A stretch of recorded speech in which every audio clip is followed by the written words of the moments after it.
Welcome back to Real Ag Radio. I am Lindsay Smith, and it is time now for our product spotlight.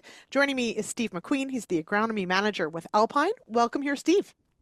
Thanks for having me, Lindsay. Appreciate it. All right, we are going to talk about foliar fertilizer. This is a key one. How or why does including a foliar fertilizer application into a complete cropping plan allow for better balanced nutrient and cost management?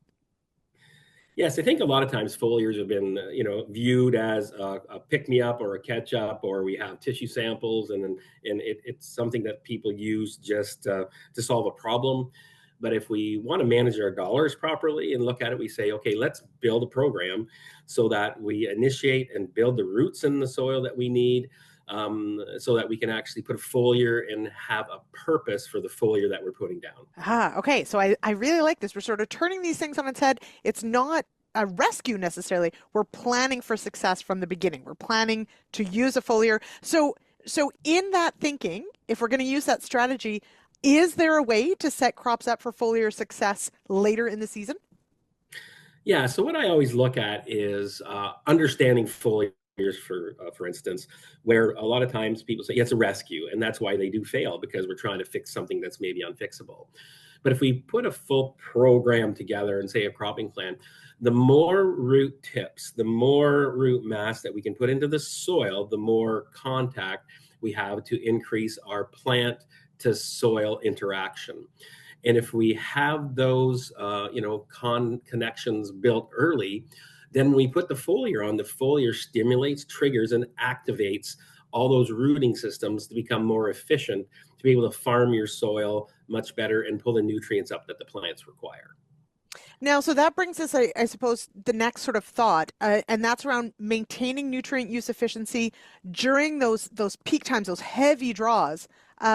How do we make sure that the plant's going to be able to access what it needs, maybe during those peak periods when the soil may not be able to provide it? Yeah. So this is where I believe a lot of growers and dealers, we need to do our homework and really understand what nutrient uptake is happening throughout a growing season. And I always refer it back to say, there's a lot of people, we buy a lot of products, we have a lot of steel on our farm, we understand every option on our combine, but do we understand every uptake, that a plant has? And I'll use phosphorus, for example. The majority of phosphorus is taken up in a plant after reproduction. So if we start to consider that, we say, okay, so we need to make sure we have phosphorus in place from reproduction on. And we don't usually concentrate on that. The second part is if we're looking at maybe a potassium draw, because everybody looks at putting lots of nitrogen on, but we may look at a potassium draw. And if a potassium in a plant, if a plant requires, that 10 to 12 pounds per day for a 10-day period, and the soil can only apply in the solution, 50 or 70% of that, that's when we start to look, the plant's falling behind. That's that hidden hunger where we're missing 30% of the P and K through those times. And that's where we have to address and say, now we need to put a foliar that is available to the plant for the plant to take up to fill the gaps at those times.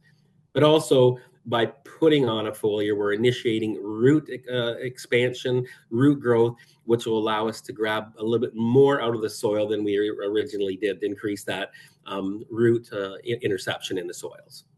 I love this idea of planning for this ahead of time because it's such a key part of the growing season of, answering that call when that plant really needs those nutrients. Are they going to be there? And providing all the avenues possible to provide it. So that Exactly. really key stuff and an important point about understanding all these demands, right, of the crop on the soil and on the nutrient availability. So now, what does Alpine then offer as far as products are concerned when we're trying to answer this question in planning for foliar fertilizer success? Yeah, so I think the big key is we've always been known as a phosphorus company with in-furrow starting a plant off successfully, but we've really rotated into more of a potassium company as well. And we provide our Alpine BioK, which is a potassium acetate, which actually helps metabolize plants so they actually take nutrients up more efficiently. We know that acetic acid actually increases the amount of root tips that we have. And so we have a product that we want to spotlight, which is our Alpine F18 Max. And it's an 846 with some micronutrients. It has manganese, zinc, copper, and boron. And all those are essential for keeping pathways open stimulating and trigger plants. When you apply it, you get nutrient uptake very efficiently with a little fulvic acid and the acetic acid. On top of that, we're stimulating that plant to harvest more nutrients out of the soil, and it just becomes a situation where we grow the synergy between plant, root, and soil for greater success. Now, for anyone who's interested, of course, where can they go? Where can they find more information or get in contact with someone with Alpine?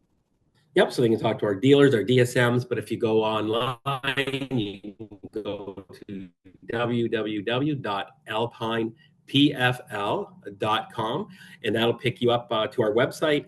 We're also going to be found under Nature's Alpine Solution as well. All right, so alpinepfl.com.